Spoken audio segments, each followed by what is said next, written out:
ከባሏ ጋር አብራ መተኛ ስላለች ተራክቦ ያው ይገባል። ተራክቦ ብቻ በተረፈ ባሏ አቅፏት ሊተኛ ይችላል። እቅፍ አድርጓት መዳበስ ይችላል። ማቀፍ ይችላል። ማብላት ይችላል። ማጠጣት ይችላል። ማጉረስ ይችላል። የፈለገውን ነገር አብሮ ማድረግ ይችላል። ከተራክቦ ውጭ ተብሏል በእኛ በኢስላም። በተረፈ የነካችው ዕቃውን ርኩስ ነው 7 ቀን ድረስ አንተም ከነካው ትረክሳለህ፣ ታጠብ እስከ ማታ ድረስ አንተ ርኩስ ነህ ምናምን የሚል ትምህርት እስልምና ጋር የለም ማለት ነው። ምናልባት ያልዳሰስ ነው ይሄ ነገር ነው። ወደ ቀጣይ ጥያቄ ይችላል ማለት ይችላል። ቲንኪው ከወደ 2 ሰዓት አካባቢ ልንቆይ ነው። 100 ሰው ቀነሰ መሰለኝ። አንዳንድ ጥያቄዎችን የጠየቅኩት እኔን ተከትለው የመጡ ሌሎች ሰዎች አሉ ብዬ ተስፋ ስለማደርግ ያን ነገር እንዲሰሙ ነው። ወስዳችሁ አሁን እንድትሰሙ የሚፈልገው መጀመሪያ ላይ የነገርኳችሁ ነገሮች አሉ። ባጭሩ ሰገድ ባላልሁ በብዙ አይነት መልኩ ክርስትና ጋር ተያይዞ እነዚህ ነቢያቶችን በደንብ ነው የምቃወመውና እዛ ላይ መጨረሻ ላይ ደግሞ ሃይማኖት ጠልን የሆንኩት ሃይማኖት የሚባል ከሰው የጀመረው እውቀትና ሀሳብ ነው ብዬ ማመን ጀመርኩኝ። ሃይማኖት የሰው ፍልስፍና ነው ብዬ መከተል ጀመርኩ። ለረጅም ዓመታት ግን የቆየሁት እንግዲህ ያው ኦርቶዶክስ ነበርኩ በመጀመሪያ። ፕሮቴስታንት ረጅም ዓመታትን የቆየሁት 25-26 ዓመት በላይ 7 ዓመት እንኳን የተለየ ትምህርት አምጥተሃልም ተብዬ ተወግዤ ከቸርች በሌላ ፍልስፍና ውስጥ ነበር ምኖር የነበረውና ያደኩት የደሴ ልጅ ነኝ። ረጅም ዓመታት እኔን አሳድገው ለቁም ነገር ያበቁት ደግሞ የአፋር ማህበረሰቦች ናቸው። አፋር ነው ረጅም ዓመት የኖርኩት። በዛን ዘመን ሁሉ ግን ፕሮቴስታንት በጣም ኃይለኛ ፕሮቴስታንት፣ በጣም አክራሪ ጽንፈኛ በሚባል ደረጃ ነበር። አፋር ክልል ላይ ዱብቲ፣ ሚሌ፣ ዲቾቶ፣ ሎጊያ በጣም ነበር በምስክርነት ወንጌል በማስፋፋት የምሰራው። አንድም ቀን ግን እዛ አካባቢ የሚኖሩ ሙስሊሞች እኔን ያሳደገኝ ጎሳ አረብታ አሰብ በከሪ ይባላል። አንድም ቀን እስልምናን ስርዓት ባለው መንገድ ከመናገሮች አስፈራርተውኝ፣ ሰድበውኝ፣ አግለውኝ፣ አስርበውኝ፣ አስጠምተውኝ አያውቁ። እንግዲህ 2000 ነው ከአፋር ለቅቄ ደግሞ ወደ አዲስ አበባ የምኖረው። አሁን በራይድ እየሰራሁ ነው የምተዳደረው። እስልምናን የእውነት ነው የምነግራችሁ እንትን ኋላ ቀር ሃይማኖት አድርጌ ነበር የምቆጥረው። ካስተዳደጋችንም የሰሜን ሰው ስለሆኑ ቤተሰቦቼ አባቴም ቄስ ስለሆነ ለእስላም ያለን አመለካከት ትንሽ ጠማማ ነበር። በአንድም በሌላ መንገድ ያው ሀገራችን ወደ ኋላ ታሪክ ስለምታውቁት እንዲሁ ዝም ብሎ አንድ መሐመድ የሚባል ሰው ከክርስትና የሆነች ነገር አመሳስሎ ለሰው የሚመች አድርጎ የሰራው እንጂ ፍጹም ይሄ ለማንበብም የመጠየቅን ፍላጎታችን ደካማ ስለነበረ እንደዛ አድርገን ነበር የምንቆጥረው። እኔ አስታውሳለሁ በልጅነቴ የእስላም ስጋ ሳሸት ወይም ስበላ ወደ ላይ ይለኝ ነበር። አፋር ነው በልጅነቴ ሲሄድ እነሱ ጋር ተለማመጄ መብላት ምናምን የጀመርኩትና ይሄ ቲክቶክ መንደር ላይ አንዳንድ ስለ እስልምና የሚቃወሙ የሚሳደቡ የሚዘልፉ ምናምን ሰዎች ሲመጡ ነገሮችን ለማየት ሞከርኩኝ። እኔ ረጅም ዓመት የኖርኩት ከእስላም ከሙስሊሞች ጋር ነው። ስለ እስላም የሚወራው ነገር ላይ ደግሞ ትንሽ ተጋጨም። ስለዚህ ማየት፣ ማጥናት፣ መመራመር፣ ከሰዎች ጋር ዲስከስ ማድረግ ምናምን ጀመርኩኝ። የሚባለው ነገር እና እኔ የማየው የምሰማው ነገር ሊጣጣምልኝ አልቻለም። በመሀል የዘለልኩት ምንድነው ባቲ አካባቢ ለወንጌል አገልግሎት ሲሄድ 30 ዓመት 28 ዓመት በፊት ይሆናል አንድ ኡስታዝ አብዱርህማን የሚባል አለ። ጠዋት 4 ሰዓት ጀምረን እስከ ምሽቱ በበነገታው እስከ ምሽቱ 4 ሰዓት ድረስ ስንከራከር የዋልንበት ቀን አስታውሳለሁ። ከኡስታዙ አይድ ጋርም ኡስታዝ አወከርን ደግሞ የፈለኩበት ምክንያት ምንድነው ደሴ ላይ ኡስታዝ አወከር እንግዲህ ከዘፈኑም ከዳንሱም ከዝነጣውም ወጥቶ ወደ ሃይማኖቱ ሲገባ ዲቤት እናደርግ ነበረ ከኔ ጋር። 1-3-4 ጊዜ ትልልቅ ዲቤት አድርገን አንድ ጓደኛ አለን የጋራ ጓደኛ መሐመድ የሚባል በሱ አማካኝነትና እና ፎንት ኡስታዙ አይድን የሰማሁበት ቀን ከነዚህ ካልኩ ዘመዶቼ ፋጡማ የምትባል ልጅ አለች። ላመሰግናት ፈልጋለሁ። ሁልጊዜ ነው ስለ እኔ መልካም የምትመኘውና እስቲ ተድላ ይሄን ልጅ ስማው ብላ ለመጀመሪያ ጊዜ ኡስታዝ ዋሂድን በቲክቶክ ሰማሁት ማለት ነው። እና እየሰማሁት ስመጣ ልጁ የሚያወራው ጠማማ አይደለም፣ ሞቲቭ ቀና ነው። ነገሮችን የሚያነጻጽርበት መንገድ አታክ ለማድረግ ወይም እንደ ሌሎቹ የሆነ ክርስትናን ለማሳነስ ወይም ለመዝለፍ የበላይነት አይደለም። በጭራሽ እንደዛ አይደለም። ሞቲቭ እንደዛ አይደለም። ነግሮኝ አይደለም ማብራራላችሁ። እኔ የሰማሁበትና የተረዳሁበትን መንፈስ ነው። እና መስማት ጀመርኩ፣ በስነ ስርዓት መስማት ጀመርኩኝ። ከዚህ በፊትም ሪከርድ የተደረጉትን እያንዳንዱን በደንብ ይዘዋለች እና እሷ በተራ በተራ ነበር የምሰማቸው የነበረው እና ላይቭም እየገባው ሰማ ነበር። ምን አይነት ልጅ ነው? ምንድን ነው የሚያወራው? በጣም መበሳጨት ጀመርኩኝ። እኔ አሁን ካለሁበት ነገር ተነስቼ እንዲህ ልጅ እንዴት ነው ልሰማው እያልኩ አንድ ቀን ሞባይል ወርወር ያውቃለሁ። ኧረ ይሄ ሴጣን ጨለማ እንዴት ምን አባቱ ብዬ ነው የምሰማው ምናምን እያልኩ ማለት ነው። እና በጭራሽ ወደ እንደዚህ አይነት አቋምና ሀሳብ ደርሳለሁ ብዬም አስቤም አልሜም አላውቅም። እና እኔ በኡስታዝ ዋሂድ ያወራኝ የሰው ድምፅ ሊሆን ይችላል፣ ቋንቋው አማርኛ ሊሆን ይችላል፣ ግን ሰው አይደለም እያወራኝ የነበረው ብዬ ነው ማምነው በግሌና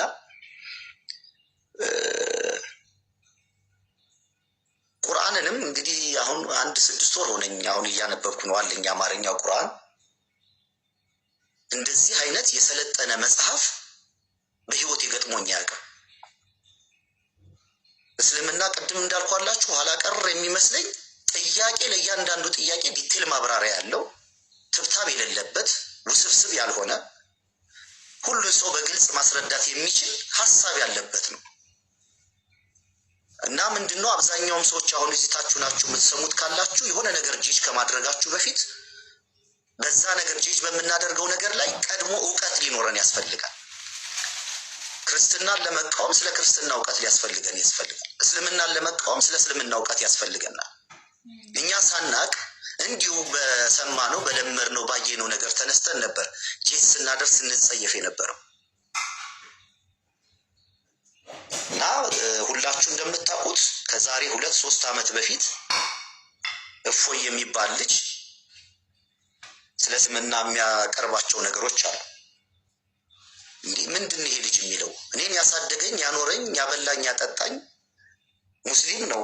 እሱም ያወራው እስልምናና እኔ በህይወት የኖርኩት 50 ምናምን የኖርኩበት ነገር ላይ ፍጹም የሚጣረስ ነገር ነው። እንዲያውም እኔ ለሱ አንዳንድ መልሶች መልሼ ነበር።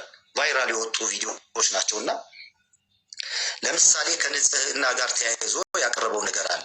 ሙስሊም የሽንት ጠብታው ፓንቱ ላይ ሰውነቱ ላይ እንዳያርፍ በጥንቃቄ የሚጸዳዳ በቀን 5 ጊዜ ዱዓ የሚያደርግ ውዱ የሚያደርግ የትኛውም መስጊድ ቢትሄዱ የሙስሊም ጫማ ሲሸት ሰውነቱም ሲሸት አይታችሁ አታውቁም።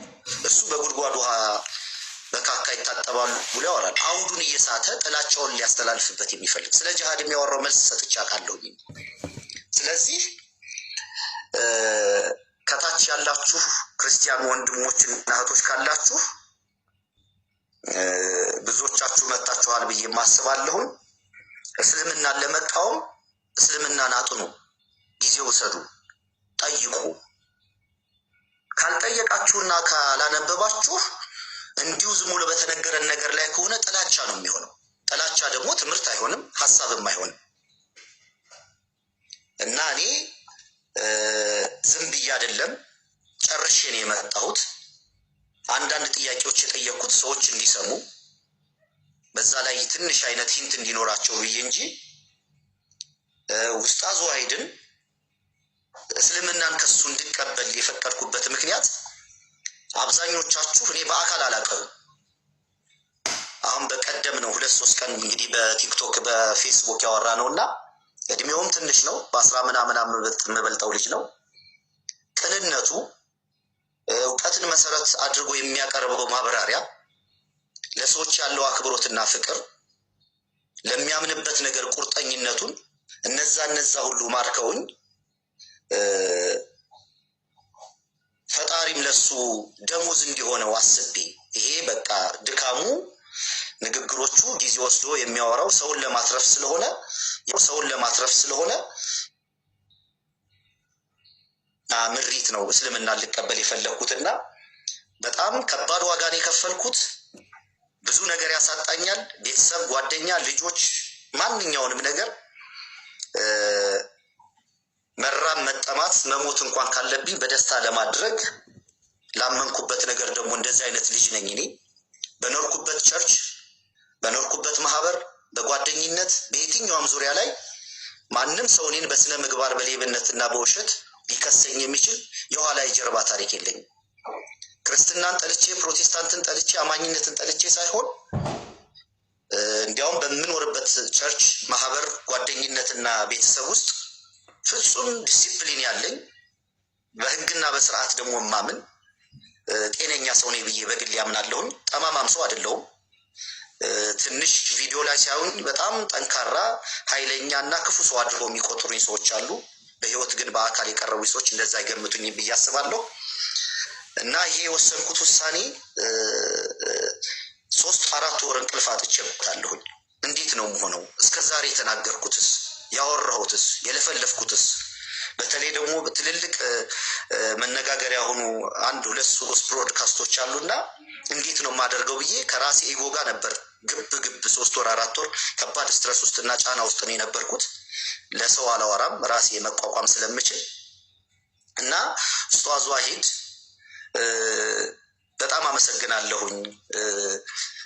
የምታወራው ነገር አንተ በራስህ እንደዚህ አይነት ነገሮች እንደማትወድ አውቃለሁኝ፣ በላይቭም ስለምከታተልህ።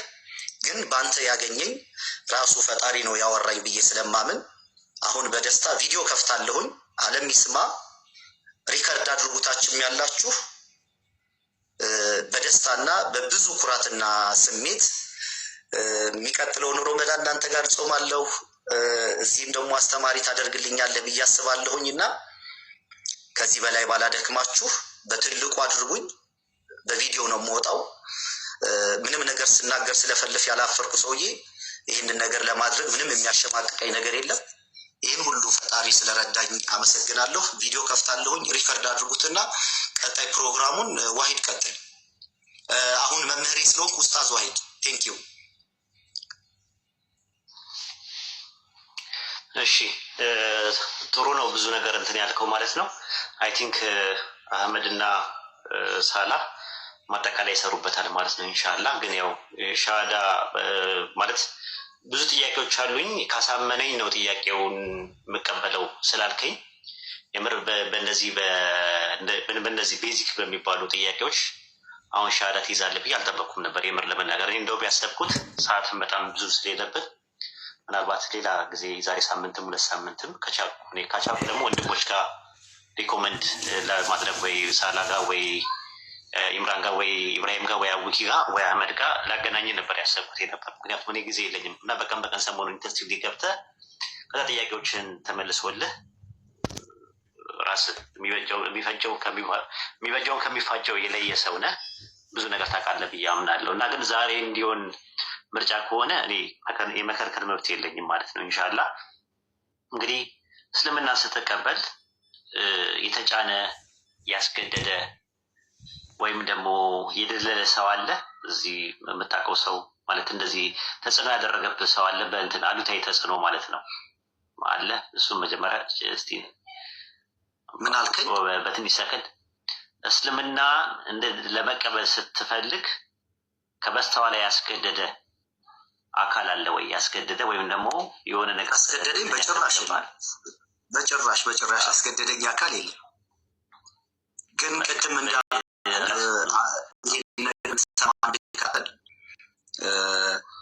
አንድ እህት ነች ያደረገች። ብዙ ወንድሞችና እህቶች ጋር እነጋገራለሁ ስለ እስልምና፣ ራሴ ማነባለሁኝ። የኖርኩትም ደግሞ ከሙስሊም ማህበረሰብ ጋር ነው። አንዳንድ ጥያቄዎችም የጠየቅኩት ስለማላቃቸው ምናምንም ሳይሆን በዛ ላይ ዲቴል ማብራሪያም ማግኘት ስለምፈልግና ቀጣይ ደግሞ በደንብ መማር ማወቅም ስለምፈልግ እኔ መኖር ስኖር ባመንኩበት ነገር ላይ በስርዓት መኖር ነው የምፈልገው። እነዛን ነገሮች እንግዲህ ጥቂት የአዲስ እረኛ ከብት ያስተኛ እንደሚባል አለ የኔ ሀገር ሰው ሲተርትና ሳላውቅም እንዳልሳሳት በማላውቀው ነገር ላይ ሀሳብ ሰጥቼ እናንተንም እንዳላስወቅስ ቀጣይ ስራዬ በደንብ መማር ከራሴ ጋር ህይወቴን ማቆየት ነው የምፈልገው እና በብዙ ደስታ ያለምንም ማስገዳጅነት ራሴ ፍላጎት በቪዲዮም የወጣሁበት ምክንያት ምንድን ነው? ሌላ ሰው እንዳይመስላቸው ስመ ሞክሼ ተድላ የሚባል ብዙ ሰው ስለሚኖር ግሩም የሆነ ምስክርነት ስለሚሆንም ብዬ ነው በቪዲዮም እንደወጣ የሚፈለኩት እና ያ ነው እንጂ አስገዳጅ አካል የሚያስፈራራኝም የደለለኝም በጭራሽ ሊኖርም አይችልም። እንደዛም አይነትም ስብዕና ያለኝ ሰው አይደለሁም። መሞትን ነው የምመርጠው እንደዛ ከመሆን። ያው በኢስላም ለሶስት ነገር ብሎ የሰለመ ሰው እስልምናው ተቀባይነት የለውም። አንደኛ ለተቃራኒ ጾታ ብሎ የሰለመ ሰው፣ ሁለተኛ ለጥቅም ብሎ የሰለመ ሰው፣ ሶስተኛው እና የመጨረሻው ደግሞ ተገዶ የሰለመ የለውም ማለት ነው። ዋናው እስልምና መቀበል ሳይሆን ከተቀበልክ በኋላ ያለው ነገር ኮንቲኒቲ ጽናት ነው። ኢስቲቃማ የሚባለው ነገር ማሴድ ፋስትነስ የምንለው ነገር እሱ ነው ትልቁ ነገር። ዋናው መማር ማድረግ የምትተው ነገር ትልቁ ነው ማለት ነው። እና አንድ ሰው መጀመሪያ እርሻ ነገር ስትሰጠው የሰጠውን እርሻ አጠሬ ማለት ነው በአንድ ቀን በልቼ ልጨርሰው አትልም። ለራብህ ውስጥ ለጠየቀ ነገር እንትን እያልክ ቀስ እያልክ ነው እንትን የምትለው። እስልምና ጋር እንደዛ ነው። ዋናው እርሻውን አገኘው። ጠዋት ከእንቅልፍህ ስትነሳ የፀሐይ ብርሃንን ሙሉን አይደለም የምታገኘው፣ ለአይንህ የሚመጥንህ ነገር ነው የምታገኘው። ባህርም እንዳለ ውቅያኖስ በሰጥህ ሁሉንም ጨልጬ ምንድነው በአንዴ ልጠጣው አትልም። የሚያስፈልገ ለጥማት ያክል ነው ቀርተህ የምትጠጣው። ከዚህ በኋላ እስልምና ጋር ስትመጣ ሰፊ ትምህርት ነው ያለው። ሰፊ እውቀት ሙሉ ልጨርሰው ማለት የምችለው አይደለም። የማናውቃቸው ነገሮች ብዙ ነገሮች አሉ። እኛም እየተማረን ያለ ነው። ስለዚህ በፊት ማለት እንግዲህ በህዝብ ቃል እማራለሁ አውቃለሁ ምናምን ብለን እኛ ደግሞ ማለት ነው ለምነንህ ነው የምናስተምርህ አይደለም ለጠይቀህን ይቅርና ማለት ነው። እኛ የምንለው ከሰለሙ በኋላ እባካችሁ ተማሩ፣ ቁርአን ቅሩ፣ ትምህርት ተማሩ፣ ዲናችሁን እወቁ እባካችሁ ብለን ነው የምንለው እና ይሄን ነው እንትን የምንለው። ኢንሻላህ እሱን አስተካክለን አሬንጅ አስተማሪዎች አድርገን እንድትማር እናደርጋለን ኢንሻላህ። እንግዲህ እስልምናን መቀበል ከፈለክ እኔ የምለውን ተከትለ ትላለ ማለት ነው። ሻሃዳ ትላለ ማለት ነው። ድምፅ ጠፍቷል።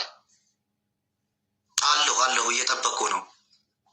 ኦኬ እኔ የምለውን ተከትለ ትላለ ማለት ነው። ያው ሙን መጀመሪያ ልንገርህ፣ ላኢላሃ ኢለላህ ማለት ከአላህ በስተቀር በሀቅ የሚመለክ አምላክ የለም ማለት ነው።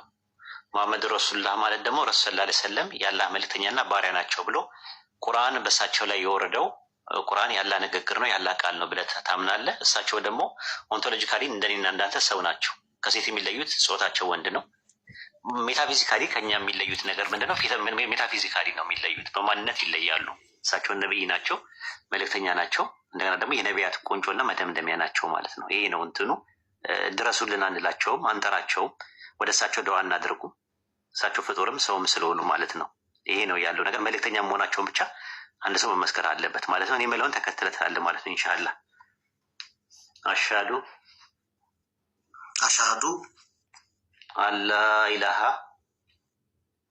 አላ ኢላሃ ኢለላህ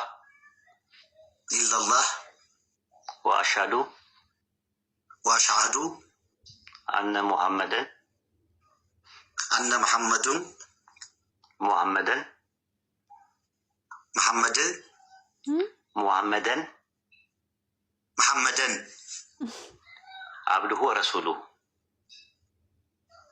አብዱሁ ወረሱሉ እኔ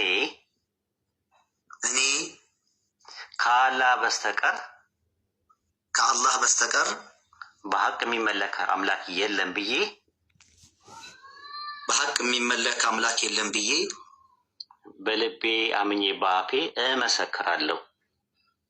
በልቤ አምኜ በአፌ እመሰክራለሁ። እኔ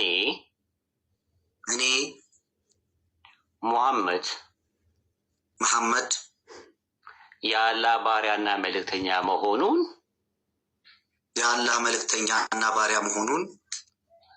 በልቤ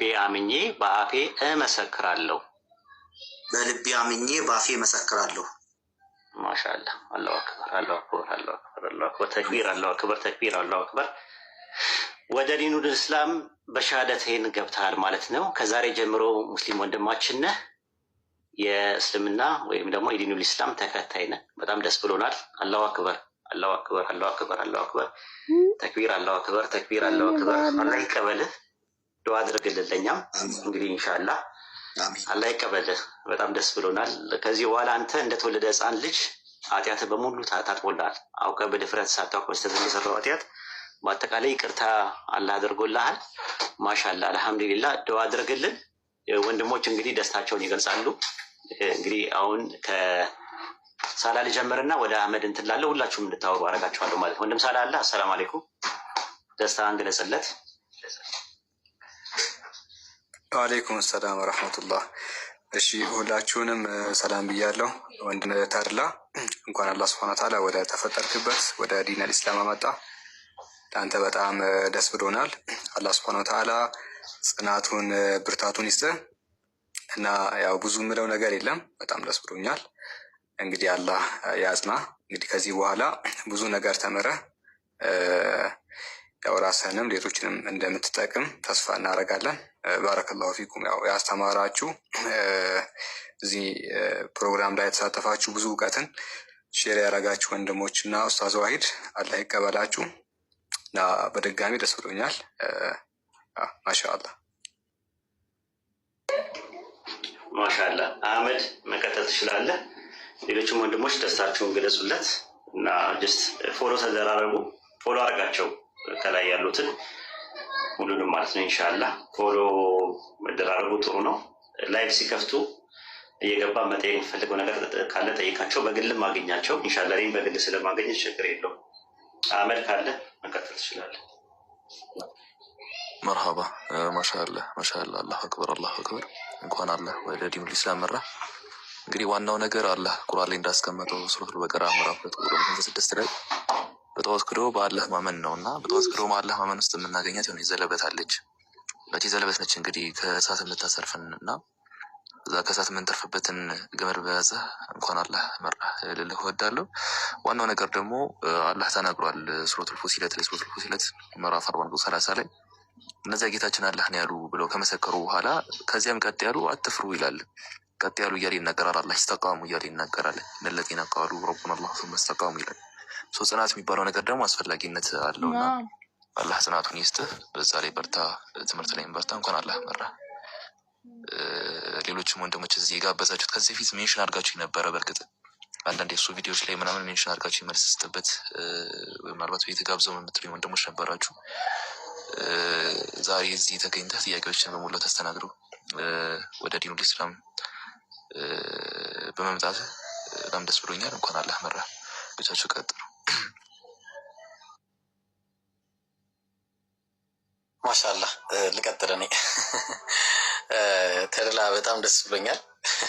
ያው ሲንሴር ላስት ታይም ታስታውሳለህ በውስጥ አውርታኝ ነበርና አልሐምዱሊላህ ለዛሬ ላበቃኝ አንተን እንዲሆኑ እንዳይህ ላደረገኝ ጌታ ለዓለማቱ ጌታ ላለ ምስጋና የተገባ ይሁን። አልሐምዱሊላህ ረብል ዓለሚን። ያው አስታውሳለሁ እና እኔ በአካል ማግኘት አንተን ያልቻልኩበት ምክንያት ትንሽ አሁን ከዚህ በኋላ ልነግርህ እችላለሁ፣ ያኔ ልነግርህ አልችልም እና ወደፊት እነግርሃለሁ እና በጣም ደስ ብሎኛል። ግን አሁን አንድ የቲክቶክ ትሬንድ አለ እና ያ የቲክቶክ ትሬንድ አንተ ላይ እንዲስተዋል አልፈልግም። ምክንያቱም አንተ አውቀህ ነው የመጣኸው እና ቲክቶክ ትሬንድ ምን መሰለህ እዚህ አሁን ያለው ዛሬ ሰለመ ነገ አነጻጽራለሁ የሚል አይነት አካሄድ አለ እና እሱን ሳይሆን አንተ ምንድነው የምታደርገው? በአላህ ፍቃድ ቁርአንን በደንብ ቀርተህ ከዛ በኋላ ቴዎሎጂካሊ ነገሮችን መማር ካለብህ እውነት ማነጻጸር የምትፈልግ ከሆነ ማለት ነው ቴዎሎጂዎችን አንዳንድ እስልምና ላይ የሚነሱ ጥያቄዎች አሉ። እነሱን አይተህ ከዛ ደግሞ ክርስትናውን ማጥናት ከፈለክ እነሱን አይተህ ከዛ በኋላ እንደዛ አይነት ነገር ውስጥ የመግባት አካሄድ ካለም በዛ መንገድ ካልሆነ ሚዲያ ላይ ወጥቶ በዛ አይነት አካሄድ መሄዱ አግባብነት ያለው አይመስለኝም። ምክንያቱም ይሄ ትሬንድ ለአንተ ብቻ አለ መልእክት እያስተላለፍኩ ያለሁት ሰለምን ለምትሉ ሁላችሁም እዚህ ያላችሁ የምትሰሙ በአጠቃላይ አንድ ሰው ስለሰለመ አወቀ ማለት አይደለም። ወቁ ይሄን ከዚህ በፊት ለሄዳችሁም ማለት ነው እና አንድ ሰው ሰለመ ማለት አወቀ ማለት አይደለም። ምንም የማያውቁ ሰልመው የእስልምና ውበት ተመችቷቸው የመጡና ከዛ በኋላ ባለመማራቸው ምክንያት ምን የሆኑ ሰዎች አሉ? የተዳከሙ ሰዎች አሉ። ተዳክመው ያሉበት ኢንቫይሮንመንት አሸንፏቸው የሚመለሱ ሰዎችን አይተናል። እና እስልምና ውበት ነው። እስልምና እውነት ዴንስ የሆነ እምነት ነው። ለማንኛውም አይነት ጥያቄ መልስ ያለው ነው እና እዚህ ነገር ላይ ትኩረት አድርገህ በደንብ አድርገህ ትምህርትህን ብትማር እኔ ወንድማዊ ምክሬ ነው። በደንብ አድርገህ ተማር። ኢንሻአላህ አላህ ያግዝህ፣ አላህ ጽናቱን ይስጥህ እና የስምህን ጉዳይ እኔ ልሂድበትና ያው የምትወደው ኡስታዝ ስለሆነ ወሂድ ብትባል እኔ ቅር አይለኝ። ምክንያቱም በሱ ምክንያት መጣው ስላልክና ብዙ ነገሮችን እንትን ስላልክ ይሄ የኔ ልባዊ ፍላጎት ነው። ኤኒዌይስ በጣም ነው የማመሰግነው። ደስ ብሎኛል ወላሂ።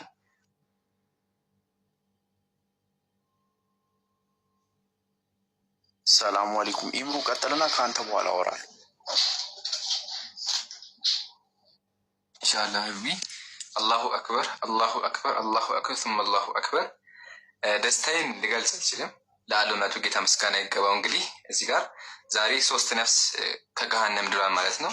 ወንድሜ ተድላ ወንድሜ ስለሆንክ ከጨለማ ወደ ብርሃን ስለመጣ በጣም ደስ ብሎኛል። ያው ከዚህ በላይ ደስታ የለም። ነብዩ ሰለላሁ ዐለይሂ ወሰለም ሐዲስ ላይ ምን አሉ? ለአን የህዲየ ቢከ ረጁለን ዋሂድ ኸይሩን ለከ ሚማ ጠለዐት ዐለይሂ ሸምስ አሉ። አላህ በአንተ የተነሳ አንድ ሰው ቢመራ አሉ ከሁሉም ነገር ይበልጣል አሉ እና ትልቅ ጸጋ ነው በእኛ ምክንያት እዚህ ጋር ወንድሞች ምክንያት በዋና ደግሞ በኡስታዝ ወሂድ መሆን በጣም ደስ ይሆናል እና አላህ እንኳን ወደ ብርሃን አመጣ፣ ብርሃኑን ላይ ያጽና። ያው ከዚህ በኋላ ወንድሞች ብዙ ወንድሞችና ብዙ እህቶች አፍርተሃል። ያው እዚህ ጋር ብዙ ፈተናዎች ሊበዙብህ ይችላሉ። ከዚህ በኋላ ብዙ እንቅፋቶች ሊኖሩ ይችላሉ። ለምን እስልምና ራሱ የፈተና ወይም ደግሞ ዱንያ ራሱ የፈተና ቦታ ናት እና ብዙ ፈተናዎች ሊያጋጥሙ ስለሚችሉ ኢንሻአላህ ፈተና ላይ በርታ። በውስጥ ስርቦች ሊያጋጥሙ ይችላሉ። እነሱን ችላ በላቸው። ትኩረት ማድረግ ያለብህ ከዚህ በኋላ ትምህርት ላይ ከዚህ በኋላ ብዙ ወንድሞች አግኝተሃል። ችግራችን፣ ደስታችን ነው። በፈለግከው ነገር እየመጣ ልታወራ ትችላለህ። ኢንሻአላህ ላይቭም ስንከፍት እየመጣ ጥያቄዎች ካሉ ምናምን መጠየቅ ትችላለህ። ግን አደራ የሚሄድ ነገር ቅድም ወንድሜ ኢብራሂም እንዳለው ትምህርት ላይ አደራ እና አልሐምዱሊላህ ለዓለማቱ ጌታ ምስጋና ይገባው። ከምልህ በላይ ደስ ብሎኛል። እሺ፣ ሰላሙ አለይኩም ወራህመቱላሂ ወበረካቱ። ተድላ በጣም ደስ ብሎኛል። እንኳን አላህ ቀጥተኛውን መንገድ መራክ። አላህ ጽናቱን ይስጥክ፣ ለሁላችንም ጽናት ይስጠን። እንግዲህ ለአላህ ብለን እዚህ እንደተሰበሰብን አላህ ሁላችንንም በጀነት ሰብስቦን ስለዚች ቀን ወደኋላ ተመልሰን እንድናወራ ፍቃዱ ይሁን እላለሁ። እኔ ሁላችንም እንድናስተውል የምፈልገው ነገር ምንድን ነው? ህይወት ማለት መንገድ ናት እና በዚች መንገድ ላይ ወዴት እንደምንሄድ መዳረሻችን ምን እንደሆነ ከደረስን በኋላ ደግሞ እዛ ምን እንደሚገጥመን ማወቅና ማስተዋል መቻል አለብን እኛ እና አላህ በቁርአን ላይ ሲነግረን ምንድን ያለን? እኛን የፈጠረን እንድንገዛው ነው። እኛ ሰዎች የተፈጠርንበት የመጀመሪያው ትልቁ ፊት ለፊት ያለው ከሁሉም በላጩ ምክንያት ምንድን ነው? እኛ አላህን እንድንገዛውና አላህን እንድንታዘዘው ነው። ይሄ ነው መጀመሪያ ያለው። ከዛ በኋላ ነው ሌሎቹ ወደ ታች እየወረደ በተከታታይ የሚመጣው ማለት ነው። ስለዚህ በምንም ተአምር የማይለወጥ ሀቅ አለ፣ የማይገለበጥ የማትሸፍነው አንድ ሀቅ አለ። እሱ ሀቅ ደግሞ ምንድን ነው? ሰማይን ምድርን የፈጠረ አንድ አምላክ አለ እና እሱን አምላክ መገዛትና መታዘዝ ይሄ እኛ የተፈጠርንበት አላማ ነው። ስለዚህ እሱን በትክክለኛው መንገድ እየተገዛን እሱን በትክክለኛው መንገድ እየታዘዝን የምንሄድበትን ትክክለኛውን መንገድ ደግሞ ማወቅና መረዳት ተገቢ ነው። አምላካችን አላህ ደግሞ እሱን እንድንታዘዘው እሱን እንድንገዛው ያዘጋጀልን ትክክለኛ መንገድ እስልምና ብቻ ነው። በእስልምና አላህን በስነስርዓት እንገዛለን፣ በስነስርዓት እንታዘዛለን። ከዛ በኋላ ምንድን ነው መታዘዝ ሲባል ህይወት መንገድ ስለሆነ ይህንን መንገድ እስከ መጨረሻው እስከ ሞታችን ድረስ ብለን መሄድ አለብን። ስለዚህም እኛ አላህን ጽናቱን ስጠን እንለዋለን። ምንድን ነው ተድላ፣ እኔም እንዳንተ ሰለምቴ ነኝ። ልክ አንተ ያሳልፍካቸውን ፕሮሰሶች እኔም ማሳለፌ ነው እንትን ያልኩት እና ምናልባት የዛሬዋ ቀን አንተ ስለ እስልምና ወይ ስለ ሌሎች ሃይማኖት ያለህ እውቀት እስልምና እንድትቀበል አግዞክ ሊሆን ይችላል፣ ወይ ደግሞ ለዛ በቂ ሊሆን ይችላል። ግን እስልምና ላይ ለመቆየት እስከ መጨረሻው ድረስ ጸንተ ለመቆየት ግን የበለጠ ስለ እስልምና ማወቅ መማር አለብክ። ከዚህ በፊት ኤክስፒሪያንስ እንዳረከው እንዲህ ሌሊት ተነስተክ ሁሉም ሰው በተኛበት እያለቀስክ ለምን ይገለጽልሃል? እንደዚህ እኮ ብትቀባው እንዲህ ብትውጥበት እንዲህ ብትጠጣበት ይገለጽልሃል ይታይካል የሚባል ነገር እስልምና ላይ የለም። እኛ ለነብዩ መሐመድ የመጀመሪያው የቁርአን አያ ሲወርድ ምንድነው? አንብብ ነው። በቃ አንብብ ነው። ይሄንን እንዳትረሳ። ስለዚህ ማወቅና መማር፣ ማንበብ፣ ማጥናት ጥያቄ ሲኖርክ ጥያቄዎችን ብትጠይቅ የበለጠ ጠንካራ ሙስሊም እንድትሆን ይረዳሃል። በዚህ አጋጣሚ አላህ በቁርአን ላይ ምን ብሎናል ሲንጨምርልክ ማለት ነው፣ በሱ ላይ እውቀት የሌላችሁን ነገር አትከተሉ ብሏል። በቃ የምታውቀውን ነገር ነው። ሁሉም ሰው በእስልምና ሃይማኖት የሚያውቀውን ነገር እንዲከተል ነው አላህ ያዘዘው እንጂ የማያውቀውን ነገር ማንም ሰው እንዳይከተል ተብሏል። ስለዚህ እንደዚህ ደባብሰክ ወይም የምትጸልይበት ወይም ዕጣን እያጫጫስክ ምናምን እንትን የምትልበት ጥያቄ የለም። እዚህ ትመጣለህ፣ ትጠይቃለህ። ኢቭን ራሱ ልታለፋ ልትሞግተን ሁላ ትችላለህ። ይሄ ነገር አልገባኝም፣ ይሄ ነገር አልገባኝም ምናምን ነገር ብለክ በስነ ስርዓት ጠይቀክ አሁን ተረጋግቻለሁ፣ በቃ አሁን ገብቶኛል፣ አሁን ተገልጾልኛል ስትል ወደ ሌሎች ጥያቄዎች ደግሞ ትሄዳለህ ማለት ነው። ሌላው ደግሞ መሰመር ያለበት ነገር ምንድን ነው? እርግጥ ነው ስለ ሃይማኖት ንጽጽር ወይ ስለ ሃይማኖት ስናነሳ ብዙ ሰዎች ወደዚህ ስብስብ በተለያየ ምክንያት ይመጣሉ። እኛ ግን እንዲሰመርበት የምንፈልገው ነገር ምንድን ነው? ምናልባት እዚህ ህይወት ላይ ስንቀመጥ ወይ ስንኖር ረዥም ሆኖብን ሊሆን ይችላል። ግን ሌላ አስከፊ ወይ ደግሞ የሚያጓጓ ህይወት ከፊት ለፊት እየመጣ ነው ያለው። ወይ ለዘላለም መሞት ነው ወይ ለዘላለም መኖር ነው። ይሄ ነገር መሰመር መቻል አለበት። እዚህ ለፖለቲካ ወይ ደግሞ አንዱን ሃይማኖት ለማሳነስ አንዱን ሃይማኖት ለማተለቅ ወይ ደግሞ ለሳክስ አይደለም እዚህ ያለ ነው። ወይ ፌመስ ለመሆን ወይ ደግሞ ፎሎወር ስብሰባ አይደለም ያለ ነው። እዚህ ያለ ነው ለምንድን ነው? ህይወትን ስለፈለግን ነው። የሰው ልጅ መዳን ስላለበት ነው። እና ይሄ ነገር ይሰመርበት። በደም ተማር፣ በደም አጥና። እንግዲህ አንተም ከአንተ ተርፈክ ለሌሎች ለሂዳያ ሰበብ የምትሆን አላህ ያደርግ ነው የምለው። በጣም ደስ ብሎኛል ስለ አንተ። ሁላችንንም አላህ እንግዲህ ጽናቱን ይስጠን። ሰላም አለይኩም ወራህመቱላሂ ወበረካቱ። የመጀመሪያውን እንግዲህ የኢስላም ሰላምታ የነቢያቶችን የኢየሱስ ክርስቶስንም ሰላምታ ላቅርብልህ ብዬ ነው ሰላም አለይኩም ወራህመቱላሂ ወበረካቱ ያልኩት። ተድላይ ማሻአላህ በጣም ነው ደስ ያለኝ። የመጨረሻ ማለት ነው አላህ ሱብሓነሁ ወተዓላ ወደዚህ ሂዳያ መንገድ ስላመራ በጣም ብዙ ሰዎች በስም መመሳሰል አወከር አረ እየፈለገ ነው አረ የልጅ አገኘው አረ ተው እያሉ በጣም የመጨረሻ ሲያስጨንቁኝ ነበርና ደስ ብሎኛል። እዚህ ደረጃ ደርሰህ ጥያቄ ጠይቀህ ያሁን ያለህበት ደረጃ መድረስ ደስ ብሎኛል። ነብዩ መሐመድ ሰለላሁ ዐለይሂ ወሰለም አንድ ሰው ወደ እስልምና ሲገባ ያለፈው ኃጢአት ሙሉ በሙሉ ይሰረይለታል ብሎ ነው ያስቀመጡት። ሙሉ በሙሉ በቃ እንትን ይላል ይሰረዝለታል ማለት ነው። እና አንተ አሁን ልክ እንደ ተወለደ ህፃን ነው ያለው። በቃ ምንም ወንጀል የለም። ብዕሩም አንተ ጋር ነው፣ መጻፊያውም የሚጻፍብህም በአንተ ላይ ነው። ከዚህ በኋላ የምትሰራው ነገር ይጻፋል። እስካሁን ምንም ነገር ንጹህ ነው። እና ይሄ በረከቶች አሉ። እነዚህም በረከቶች ነው ዛሬ ላነሳልህ የምፈልገው። አንድ ሰው ወንጀል ካልሰራ ወንጀል ካሌለበት አላህ የእርሱን ጥያቄ የመቀበል እድሉ በጣም ሰፊ ነው። ምንም የሚጋርደው ነገር የለም። ስለዚህ ጌታህን የዱንያ ችግር እዚህ ህይወት ላይ ያለው ጠቦህ ከሆነ የምታስበው ነገር ካለ የሚስት የልጅ የሀብት የምናምን ጉዳይ ካለ ወላሂ እጅህን ከፍ አድርገህ አሁን ጠይቀው። ይሄ መጠየቂያ ጊዜ ነው።